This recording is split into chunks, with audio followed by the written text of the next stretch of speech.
know when you're going through the checklist and you go to submit the proposal, one of the larger things in there that I counted for on a rubric right was the honor code. I know that the honor code, side honor code, I did not see in y'all's proposal.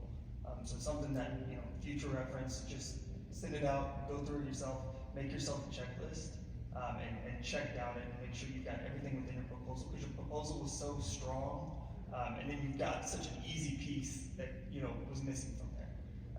Second thing I was gonna talk to you about, location of dumpster. I know y'all mentioned where y'all have your concrete washout, but you have your dumpster located, on the second sheet there where your site logistics are, in the back of the property. How do y'all plan to, on rainy days, and any kind of days where, to be able to remove that dumpster, if you have a concrete washout in front as well, how do y'all plan to, get that dumpster out of there and replace the day end dumpster?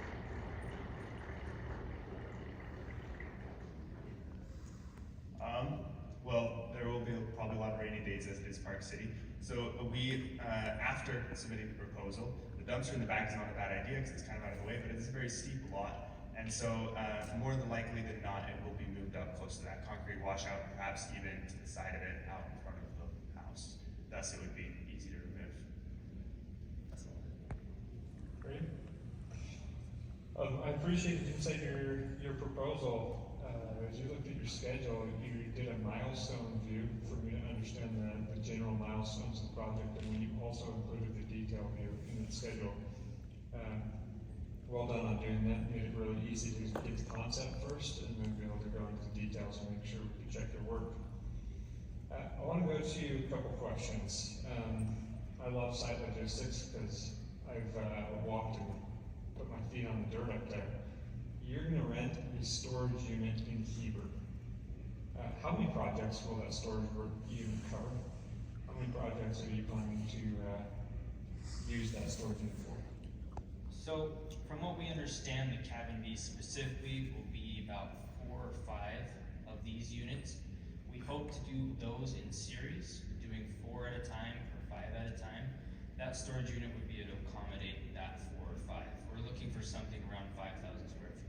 How did you allocate costs then to each home, or in particular this C7 lot for the storage unit? So for the storage unit, we took that on as our personal investment. We like to specialize in the east side of the Wasatch Front, and so it's something that we can use in our business further on. So we did not include it in the estimate. And then how will you transport materials? It is about a 15-minute drive from Heber up to the job site and up through the snow and into the mountains. So how are you planning on transporting materials that land in that storage unit and then have to get back up to the job site? Typically, we're going to use a 4-wheel drive flatbed truck, and the project manager would be orchestrating that, who would be delivering those items. So you'll have a flatbed truck on you? Yes. Okay. And then I'm going to come over here to the question on your OSHA 10 requirement. You mentioned that everyone would be OSHA 10 certified. Is that internal or external as well? So with OSHA 10, that's mostly internal, and then we would want our subcontractors to at least give us some notification their manager has it or that they've talked about it, and then the person that's orchestrating those weekly meetings would be an OSHA 30. Okay. So will the subs be required to have an OSHA 10 or OSHA 30? We would ask them to, but we won't have a strict requirement. Okay, thank you. Nice job, you guys. I've got a question about schedule. So you guys have final clean the same day as owner moving in. How do you plan to work around the owner's furnishings with your cleanup crew on the side of the site?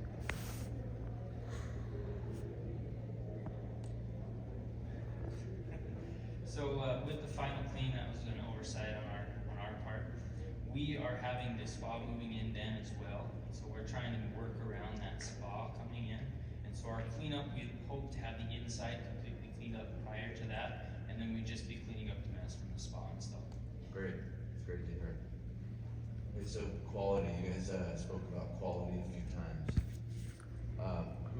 Who's setting the standard for quality on the job?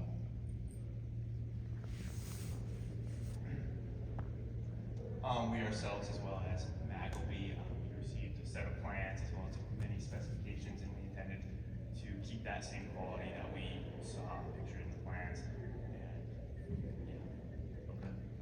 if it doesn't meet your quality, are you gonna make the subcontractor demo and redo it and pay for it? Yes, so if it doesn't meet our quality, the subcontractor, we would ask any that we're hiring that they would cover the cost of that. To add to that question, one of the reasons we're using Buildertrend is because it's easy to communicate legal documents. So we have a strict legal document that they would sign prior to their build that would lay out what they need to complete. That way we can enforce those. Okay. Great, and then, sorry, Jason. Just to add on to that, well, another way that we're ensuring the quality is a lot of the people that we talked to and got bids from, we've either worked for or worked with in our own experience. That's great to hear. Okay, that's it. Dean? Carter, I love the plan on your, the estimate. It was real easy for me to follow. You did the page format just how we wanted. Now, in the beginning of the packet, you did the pages 1 through 24 with kind of like a backdrop, so the packet had continuity up to that point.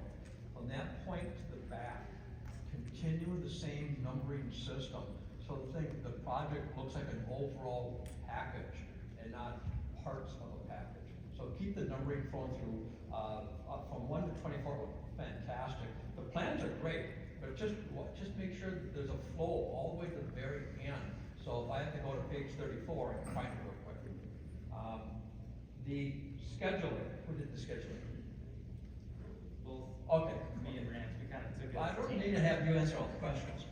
On the schedule, what we found is the scheduler found more items the estimator missed. So there was a lot of items missed, but the scheduler scheduled them in. That is a coordination between the teams to make sure if you schedule something and you saw the estimate, just let them know you missed this. You caught it in the schedule. And so I found that there was a lot of them in there that the scheduler actually had it scheduled, but it was missed in the estimate. So there's got to be a little bit better coordination between those two departments. The quality written proposal, is that Mark? What was that? The quality written proposal, is that you? I think that was both me and Rance. Okay. It was easy to follow and it was professional looking, thank you. It was a very, very nice quality written proposal. So overall, your packet looked great. Thank you, gentlemen. Thank you. Great job, guys. Overall, the written proposal, I thought was, I agree with Dean and the others, it was great, presented really well. To dial things up a little bit next time, maybe just with a fine tooth comb, check for typos. I did find a handful of those going through, a couple in the presentation, but not many. Just crossing T's, dotting I, with little details. But I love the specifications and the depth of that. I mean, I think, who put that part together? Yeah, it was great work. I mean, you probably learn more just going through writing scopes of work and specifications than a lot of the other parts of the project. So kudos. I mean, that was great. Only a couple questions that I have. Let's see here. So as far as like the overall project costs, you mentioned a 50% profit margin, which is great. How did you guys come up with your margin?